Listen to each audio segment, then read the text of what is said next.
ကဲအဲ့တော့ကိုကဒီကောင်ကိုနားမလဲဘူးပေါ့လေနော်ထားပါတော့ဘယ်မော်တာပဲဖြစ်ဒီတိုင်းပဲဖြုတ်လိုက်တာဖြုတ်လိုက်တယ်ဆိုတော့ဒီတဘောတရားလေးတော့နားလည်မယ်ပေါ့နော်အခြေခံနည်းနည်းပါးပါးတော့နားလည်ရမှာပေါ့ဟိုကဒီ short တိုင်းတာတွေဒီအုံတိုင်းတာတွေဒါလေးတွေကနားလည်ရမှာပေါ့လေနော်အဲ့ဒါနားလည်မှလည်းအဆင်ပြေမှာအဲ့တော့ဒီသူတို့ရဲ့ connection ကိုတစ်ချက်ကြည့်မယ်ပေါ့နော်ကိုကဟိုဘာမှဒီတိုင်းပဲပေါ့လေနော်အခုမှစလေ့လာတာတင်တန်းနေလည်းမတက်ဘူးဘာမှနားမလဲဘူးဆိုရင်ဒါတော့ကျွန်တော် group ထဲမှာတော့တင်တန်းသားတွေရောတော့ဒီ connection line ကြီးတွေရောတခြားဟာတွေရောပြောပြပြီးရပါအဲ့တော့ဒါကတော့တခြားတစ်တော့လူတွေအတွက်ပေါ့နော်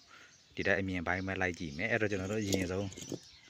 stack ကွိုင်ကိုကြည့်ရအောင် hustler တွေ win win ပေါ့လေနော်အဲ့တော့ဒီမှာဒီနှစ်ထုပ်ပေါ့လေနော်ဒီမှာဒါကြီးက main နှစ်ထုပ်ဒါ stack ကွိုင်နှစ်ထုပ်အဲ့တော့ main နှစ်ထုပ်ရှိတယ်ဒါက2 motor အဲ့တော့2 motor ဆိုကျွန်တော်တို့ကအရင်ဆုံးကြည့်မယ်ဘာကြည့်မလဲဆိုရင်ဒီ starting ကွိုင်ကိုပဲကြည့်မယ်ပေါ့လေနော် starting ကွိုင်ကိုပဲကြည့်မယ်ဒါကွိုင်အရွယ်စားတော့မှတ်မှာအဲ့ဒါခဏထားအောင်ကွိုင်ရွယ်စားမှတ်တာမမှတ်တာလေဘလို့ပတ်ထားတယ်လေအရင်ကြည့်ဟိုဘယ်ရင်လားညာရလားပဲအရင်ကြည့်မယ်ဘယ်ရင်ပတ်ထားတာလားညာရင်ပတ်ထားလားအရင်ကြည့်မယ်ဒါအမြင်ပိုင်းနော်အလွယ်နီးသူကသူအဓိကဘယ်ရင်ပတ်ညာရင်ပတ်ကိုယ့်ဟာကိုဒါ connection နဲ့တွက်ပြီးတော့ပြန်ပြောင်းချပလိုက်လို့ရဲအဲ့တော့ထားတာတူတိုင်းကိုလိုက်ကြည့်တယ်တူတိုင်းကိုလိုက်ကြည့်မယ်ဆိုရင်ကျွန်တော်ဒီမှာကြည့်မယ်နော်ဒါကဒီမှာဒါဒီထုတ်ရဲ့အပြင်စဒီမှာလေနော်ဒီအပြင်စဒီထုတ်ရဲ့အပြင်စဒီကောင်ကကြတော့အဲ့ထုတ်ရဲ့အတွင်းစလေနော်ဒီမှာဒီအတွင်းစအဲ့တော့ပုံမှန်တိုင်းဆိုတာအတွင်းစဆိုတာအပြင်စဆိုသူကဒီဘက်ကိုထွက်လာတာဖြစ်ဒီအတွက်ဒီကောင်ဒါဒီလိုဘယ်ရစ်ပတ်ထားတာဟောပြောရရင် CCW ပတ်ထားတာပေါ့လေနော် CCW နိုင်လက်တံပြောင်းပြန်တိုင်းပတ်ထားတယ်အဲဒါလေးကိုတစ်ချက်တီးရမယ်ပေါ့လေနော်အဲတီးကျင်တာတခုကတော့ကိုကဒီမှာဒါအတွင်းစဟောဒါကအပြင်စဒါအတွင်းစနော်အဲဒါတီးပြီအဲ့မှာဒီမှာအပြင်စတစ်စကဘယ်ကိုတွားထားလဲဆိုရင်ဒါက capacitor ကိုတွားထားတာ running capacitor ကိုတွားထားတဲ့အစအဲဒါကိုတီးပေါ့လေနော်ထားအဲ့တော့ဒီမှာသူ့ရဲ့အတွင်းစားတစ်စားကလည်းတစ်ဖက်ရဲ့ starting coin ရဲ့တစ်ဖက်အထုပ်ကိုဝင်သွားမယ်နော်အဲ့တော့ဒီဘက်ကနေပြန်ကြည့်အဲ့တော့ဒီကောင်းလည်းကြည့်လိုက်မယ်ဆိုရင်ဟိုကောင်ကဘယ်ရစ်လေနော်ဒီကောင်လည်းဘယ်ရစ်ပဲတွေ့လားနော်အဲ့တော့ဒီမှာဘယ်ရစ်ပတ်ပြီးတော့နောက်ထပ်ဒီမှာ starting coin ရဲ့အစုံကနေတပင်ပြန်ထွက်လာတယ်ပေါ့လေနော်အစုံကျိုးပေါ့လေနော်သူကဒီမှာအတွင်းဆက်ထားတယ်အဲ့တော့ဘယ်ရစ်ပတ်ထားတယ်တကယ်လို့ direction ဥတီချက်တစ်ခုတည်းပတ်ရင်များတော့အဖြစ်သူကဘလို့လာတာများလဲဆိုရင်ဟိုမှာဘယ်ရစ်တွေဆိုဘယ်ရစ်ညာရစ်ဆိုညာရစ်တွေပဲဒါတချင်းဥတီချက်တစ်ခုတည်းမှာဆိုသူကအတွင်းဒါမှမဟုတ်အပြင်ကိုပဲပေါင်းတယ်နော်ဒီဘက်မှာဘယ်ရစ်ဒီမှာညာရစ်ဆိုရင်အတွင်းနဲ့အပြင်ကိုပေါင်းတာများတယ်အဲတချို့စီမှာကြီးကျတော့ဟိုဘယ်ရစ်ညာရစ်ပတ်ထားပေမဲ့လည်းအတွင်းပေါင်းတာရှိတယ်အဲအဲ့ဒါကြီးကျတော့သူ့ဖော်မယ်အတိုင်းတွက်ထားတဲ့ဟာကြီးဆိုရင်ကျွန်တော်ပြဿနာမရှိဘူးကိုကနေကိုတွားပြီးတော့ကမြင်းလိုက်ပြီဆိုရင်သူ့မျိုးသားမဟုတ်တဲ့ဟာကိုတွားပြီးကမြင်းမိပြီဆိုရင်နော်မလဲတော့ဘူးဘာလို့လဲဆိုတော့ဒီမှာဘာထော့0ဖြစ်သွားပြီပေါ့လေနော်အဲ့တော့ထားပါတာအဲ့တော့ဒီမှာအပြင်စားကတစားပေါ့လေနော်အဲ့တော့ကျွန်တော်တို့ကဒီမှာမိန်ဝင်နေရလဲဒီတိုင်းပတ်ထားလိုက်မယ်အဲ့တော့ဟုတ်ပြီဒီမှာအပြင်စားတစားဘယ်လဲဘာလာကျလာတယ်ဆိုကွန်မွန်ကျိုးကိုတွားထားတယ်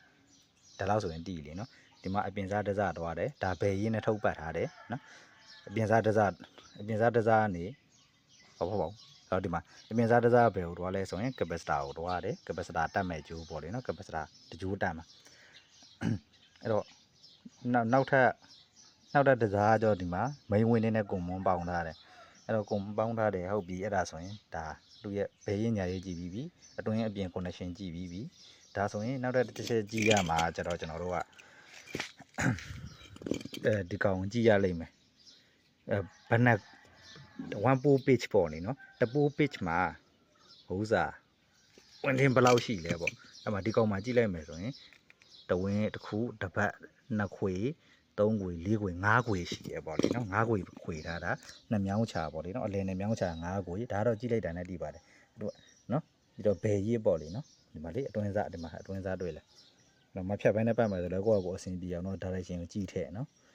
ဒါမျိုးပတ်ထားတာဒီမှာ1ခွေ2ခွေ3ခွေ4ခွေ5ခွေနော်ပြီးရင်တော့ကိုကအခုမှဖြုတ်ပြီးရင်တော့ဒါကွိုင်ကိတ်ရွယ်စားကိုတီးရမယ်ကွိုင်ကိတ်ရွယ်စားတွေ့ရမယ်ဥပမာဒီကနေဒီကိုဘယ်လောက်ဘယ်နှပတ်ဒီကနေဒီကိုဘယ်နှပတ်ဒီကနေဒီကိုဘယ်နှပတ်ဒီကနေဒီကိုဘယ်နှပတ်ဒါမှမဟုတ်အပတ်ကြီးအကုန်အတူတူပဲလားဒါကြည့်ပေါ့လေနော်အဲ့တော့ဟုတ်ပြီအဲ့ဆိုရင်ကျွန်တော်တို့ဒီမှာကွန်ပေါင်းထားတဲ့အကောင်ခဏထားအောင်မင်းဝင်းလေးကိုတစ်ချက်ကြည့်မယ်နော် running coin နဲ့ running coin ရဒီမှာဒီနဲ့ထုတ်အကြီးပေါ့လေနော်အဲ့ကောင်တွေကိုလည်းဘယ်နဲ့ပင်ဘူးပတ်ထားတဲ့ကျဲတော့ running coin တစားကိုကျွန်တော်ဒီမှာလိုက်ကြည့်လိုက်တယ်တပင်နဲ့တွေ့တယ်ဒါဆိုရင်သူကတပင်ကိုင်ပဲပတ်ထားတာပေါ့လေနော်ဒီနားမှာနှစ်ပင်တို့ရရင်တော့နှစ်ပင်ဘူးပေါ့အဲ့ဒါပေမဲ့တချို့ဆရာကြီးလက်စွမ်းပြလိုက်တော့အထက်ထဲမှာတပင်ခွေတဲ့ဒါဖြစ်နေဦးမယ်နော်တကယ်မဟုတ်တပင်နဲ့ပတ်တယ်ဒီနားရောက်မှတပင်ခွေတဲ့နှစ်ပင်ပုံစံလုပ်ထားတာအဲ့ဒါတကယ်တည်းသူတို့ကဒီကျိုးတောင်းလို့ပါနော်ဒီလိုခောက်ပြီးကျိုးမှရေးဆိုလို့အဲ့ဒါကိုကနှစ်ပင်လို့တွားထင်လိုက်တော့ဗောတကယ်သူကတပင်နဲ့ပတ်ထားတာအဲ့တော့ဟုတ်ပြီသူကဒီမှာလဲ running coin ရလဲသူကလဲဘဲ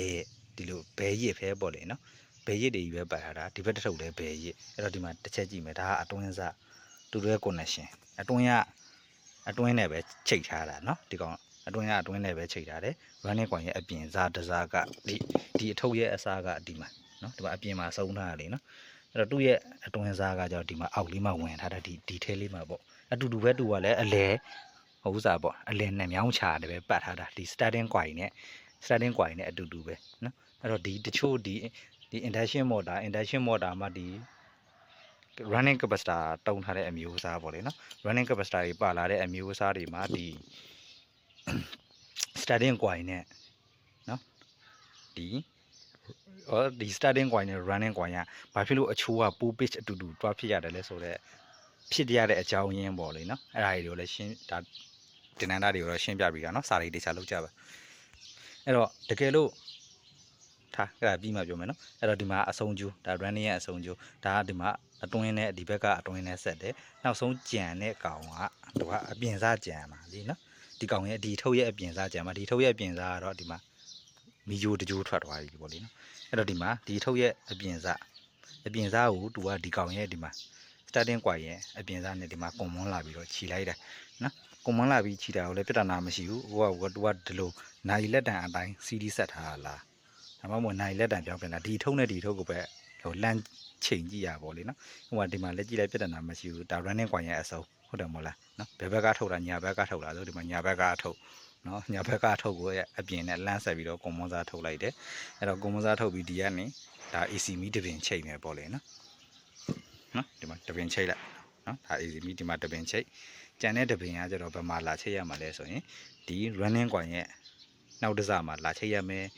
နောက်တစ်စမှာချိတ်ပြီးတော့ဒီနေရာမှာပါ capacitor ဘူးလေးပါတွဲချိတ် capacitor ဘူးလေးပါတွဲချိတ်ပြီးတော့ဒီမှာ capacitor တစ်စားချိတ်နောက်တစ် capacitor တစ်စားဘယ်ကိုလာလဲဆိုရင်ဟောဒီ starting coin လေးရဲ့ဒီကိုတွဲပေးလိုက်အဲ့ဒါမီးကျွေးကြမလို့ဘူးเนาะအဲ့တော့ဒါမျိုးချိတ်သွားမှာเนาะဒီမှာတစ်စားရှိမယ် running capacitor တစားရှိမယ်နောက်မီဂျိုတကြိုးကကျတော့ဒီမှာကွန်မွန်ဂျိုးပေါင်းထားတဲ့ကောင်ကိုတွားမယ်အဲ့တော့နောက်ထပ်ဒီမီဂျိုတကြိုးကကျတော့ဒီမှာ running coin ရဲ့နောက်တစားဒီမှာလာမယ်လीနော်ဒီမှာလာပြီးပြီနော်ဒီမှာဒါမိုးလာထားအပြင်နောက်ထပ်ဒီမှာ capacitor တစားကကျတော့နောက်ထပ် capacitor တစားကကျတော့ဒီက starting coin ရဲ့နောက်တစ်စားကိုတွားပေးလိုက်နော်ဟုတ်ပြီလားဒါမို့တော့တင်နန်းသားတွေကဒီ data ပြောင်းမော်တာတွေဆိုတာဥပမာဒီကိုကဒီမော်တာကြီးကိုမရင်းနေဘူးထားပါပဲမော်တာပဲဖြစ်ကိုကမရင်းနေတော့ဘူးမြင်လည်းမမြင်ဘူးဖြုတ်လည်းမဖြုတ်ဘူးကြုံလည်းမကြုံဘူးကွိုင်တွေကဘာတစ်ခုမှပါမလာတော့ဘူးအဲ့မော်တာ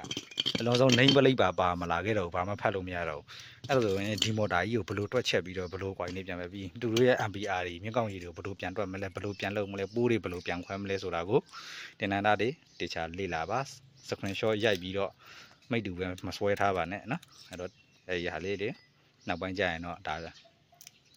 အသေးစိတ်လာပါမယ်ပေါ့လေနော်